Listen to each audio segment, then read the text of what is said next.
Hello, killer question ba ito? Hindi, no? Hello, good afternoon. Kay Direk Benedict muna. Kasi coming ka ngayon sa pinag-uusapan at iniiyak ka, Lolo and the Kids. So, it add pressure ba sa'yo, lalo na for this Maple League na mukhang ano din, another heartwarming story? Wala nang pressure sa akin yung gano'n. Kasi hindi dahil sa yato nga, kasi sa akin it's just work. And it's my passion. I mean, maski maliit ang susunod ko ang gagawin na napakaliit na budget na film. Sabi ko, gagawin ko ng pelikula yan. When I was Monday for screening, it was sa telesine, ulitin ko. Sabi ko, gagawin ko pelikula yan. So, I'm not after the spotlight. I'm not after yung maraming pera, awards, ganito. Sa akin, I just want to make the films that I want to make. So it takes less pressure. And after nga kasi yung sumabog yung Lolo and the Kid, it's humbling kasi naglalaba ako ng damit, naglo-laundry ako nung anak ko, tsaka damit namin kasi pasukan niya sa Lunes. So yung pasukan na, butcher mo lang, nagsusuot. So, di ba, nahabol ka na, nabalik sa normal yung buhay eh. So, yung passion mo dapat is yung mangigibabaw, hindi yung yabang. In one interview, sabi ko, tama na yung mga rockstar filmmakers. Magkaroon muna kayong gumawa ng totoong pelikula at magsulat kayo. Rockstar filmmakers. So, gawa lang tayo. Tsaka na yung yabang. Thank you, Dilay. Para kay Kira at saka kay LA. Itong movie nyo ngayon, shot in Canada, no? Na kung, I don't know if aware kayo, na isa sa inaabangan, I think, ngayong year na to, yung isang movie rin na shot in Canada, which is Hello Love Again. So, pero mauuna kayo. So, 2 months. Ang sabi dito, ano daw ba to? Parang in a way, parang hindi na quote and unquote, preempting yung doon. Kumbaga, mas una makikita sa inyo ang beauty ng Canada, yung story na to about OFW. So, anong masasabi niyo doon? Me and Kira personally po sobrang happy na kami to be in one of those films po na sinut sa Canada po. Kasi talagang mahirap naman po matupad yung makapag-shoot ng movie sa Canada po. Kaya sobrang proud kami ni Kira na kasama kami po sa pangalan po na yan. Tsaka ano po yung hindi ko naman po sasabing competition ito dahil pareho namin nire-represent yung mga Pilipino po. Kira, I think I share the same sentiments din po with LA. Gaya din po ng sinabi ni Direk Bene a while ago na every OFW story deserves to be told. So, opo, same location, pero maaari pong different story, different struggles, different plot twist po ba? Ganun. So, pwede kayo ma-compare if ever yung team up ninyo.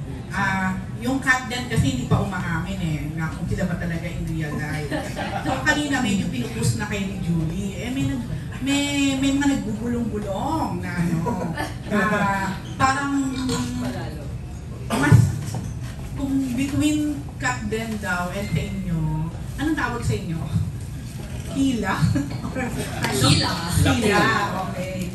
Parang mas mas close to realistic na talaga. Na meron na talagang hindi to push na push dahil or may movie kayo, yun lang. Parang meron na daw talagang in real life. So at kung sakali man, mas naging ano ba yun? Mas naging positibo para sa inyong dalawa while doing the film? Nakatulong. Oo, mas nakatulong. Well, ako po, to be honest, sobrang happy ko lang na mabigyan po ng chance na magkaroon ng isang movie kasama po si Miss Kira together po. Kasi Miss Kira. Yes po, kasi ano po, matagal ko naman nang nasusubaybayan yung career ni Kira. Maliit na bata pa lang ako. Susubaybayan ko. Crush mo siya? Sasabi kong crush ko siya. Marami naman may crush dito. Isa na lang ako sa mga may crush sa kanya. Ano po? Nakalimutan ko na ito.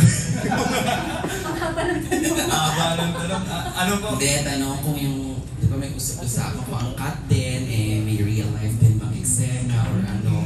Ganun din ba sa inyo? Meron po kami ni Kira, real friendship talaga po. Kasi po kasi po Ay, sabi ni Direk Showbiz.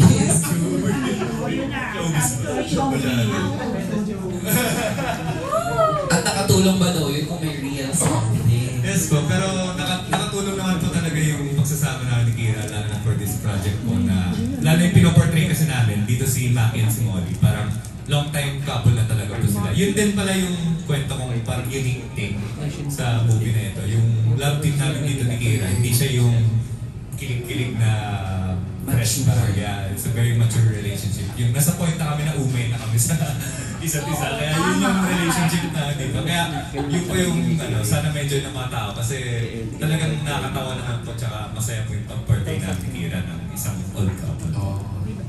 Kira, galing sugot ni Ellie ha? Copy-paste. Thank you very much. Pero I think may mga eksena po talaga na makikita nyo na very raw din kung paano yung relationship namin ni Ellie sa totoong buhay, yung asara namin, yung mga linyahan namin, very vulnerable naman din po. So, I guess yung talagang friendship po namin sa totoong buhay, syempre po nakatulong po yun sa movie. Kasi, komportable na po kami sa isa't isa. Crush mo ba? Pero, yun lang. Crush ka daw ni Ano, Kira? Crush ka daw ni LA. Ikaw ba? Meron din kay LA. Secret, ako siya sinuswerte. Yun po yung aabangan niyo sa April Dreams. Pero Smea kahapon.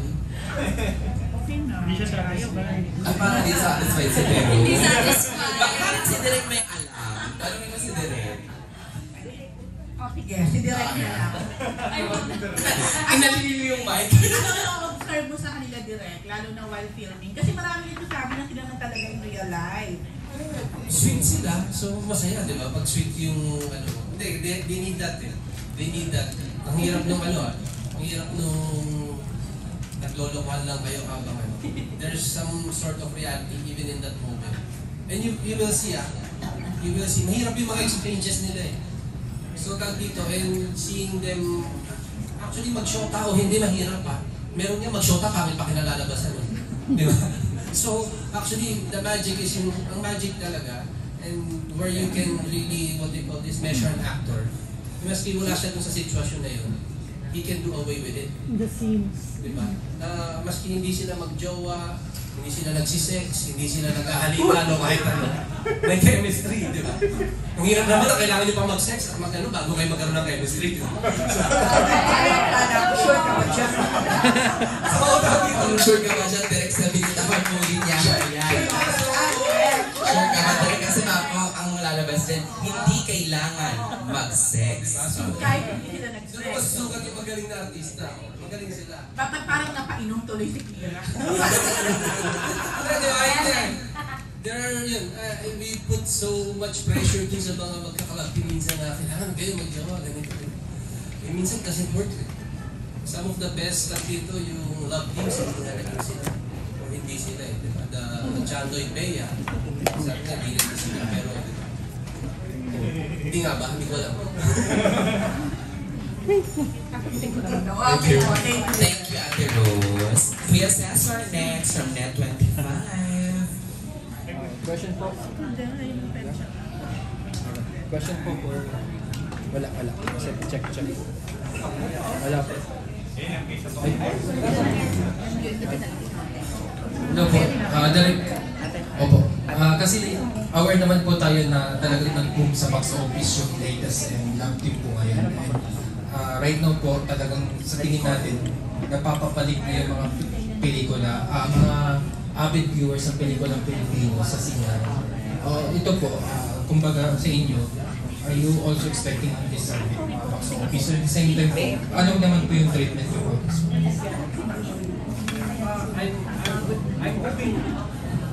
I'm hoping for the best. Kasi it's not only for us, but it's for the audience. I mean, yun yan. Sabi ko, kailangan mabalik sa audience yung trust eh. And I think dito sa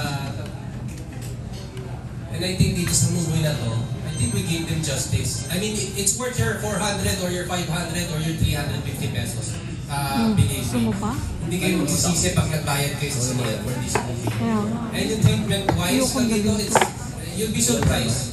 It's yun yan, sabi ni Hannah, the treatment when you see parang it's very Gen Z. It's really different from the ano. We took the best part of the OFW movies that has been done and took it to another level na it's very now, pero hindi dated. So it's entertaining, it's engaging. Okay. Eh, Hindi mo kay mama. yun po kasing comparison, and then meron sa cinemas na talagang nagpo-boom sa box office, tapos meron naman sa streaming platforms nangunguna po yung isang pelikula na gawa nyo. Then, this particular film po, kayo po yung isang pelikula na nakapaloob sa isang film festival, pero meron na kaagad play date.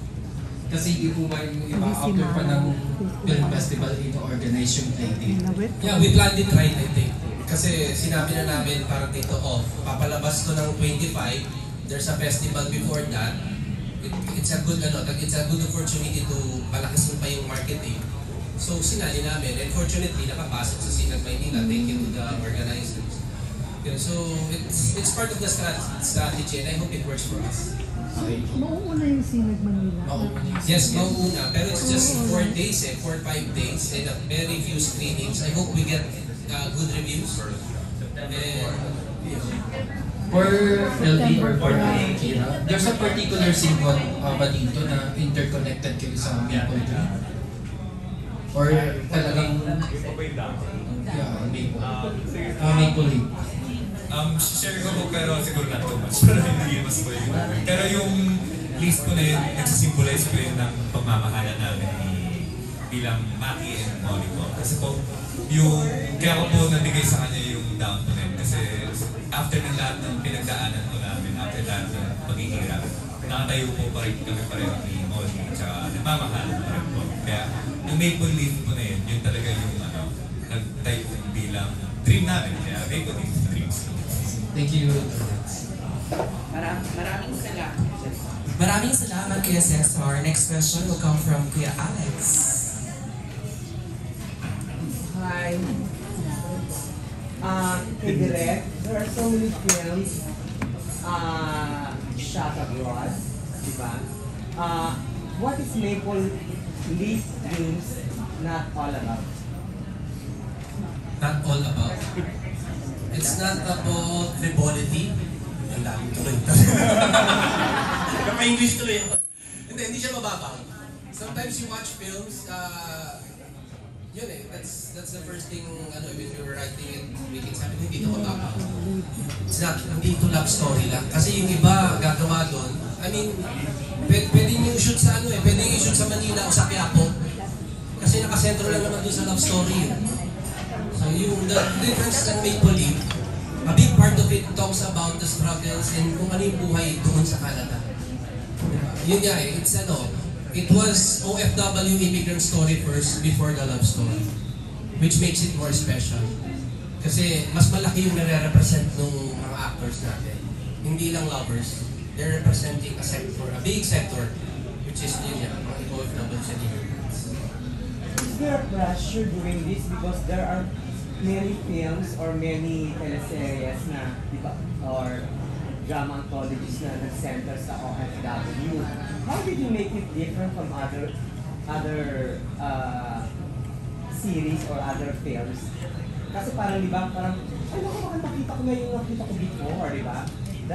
Is that a predicament that you have to deal with? Yes, it's the first challenge, how to make it different.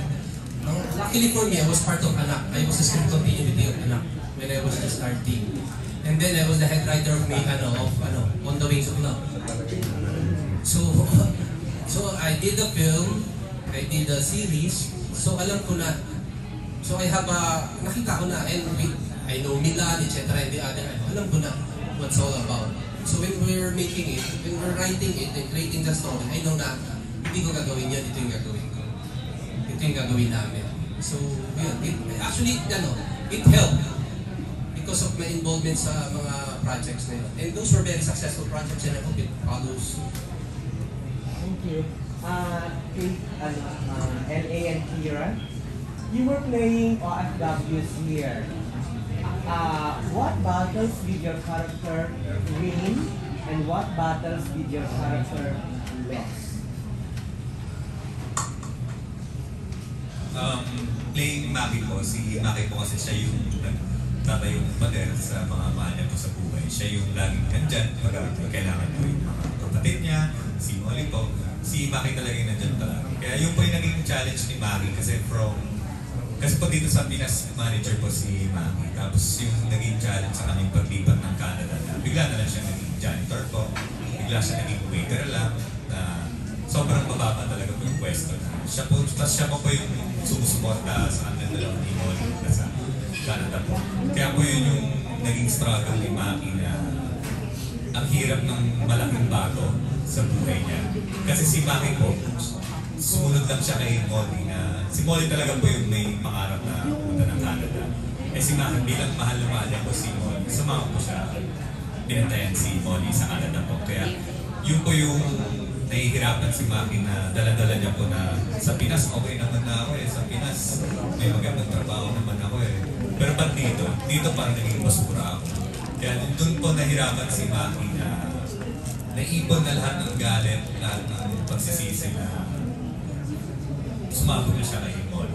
Yun po. Ayoko na masyado ikwento ba? Pero yun po yung pinagdaanan ni Maki. Ayan. Thank you, classmate. Gusto magkwento pero baka I might give it away too much. Pero si Molly, Spoiler. Ang hirap ng hindi ko ito na. oo nga, hindi mo nga, wait lang. Basta, kaya po umalis si Molly at gusto niya mag-Canada is gusto niyang iyahan ng pamilya dahil naging sunod-sunuran po sila sa kamag-anak nila. Bali, they're living dun sa garage ng family member nila. So, I think she won the battle of being, inaapi lagi, ganon. She managed to bring her family out of that position. Pero the battles that she lost, hindi ko pwedeng sabihin, spoiler kasi. Yan ang dapat abangan. Abangan po talaga kasi malaki yung Impact. Make it loss. appear vague. Sorry. Make it appear vague. Faye? She loses something very, very special to her. Yan lang po yung masasabi. Okay, abangan na lang nila. Abangan na lang po. So sorry, I wish I could tell you more. Okay. Feel ko nahuhulaan na nila kung ano yun. Okay, may mga bulungan. Bubulungan na ako. Yes. Thank you, Kuya Alex. Okay na po tayo sa question.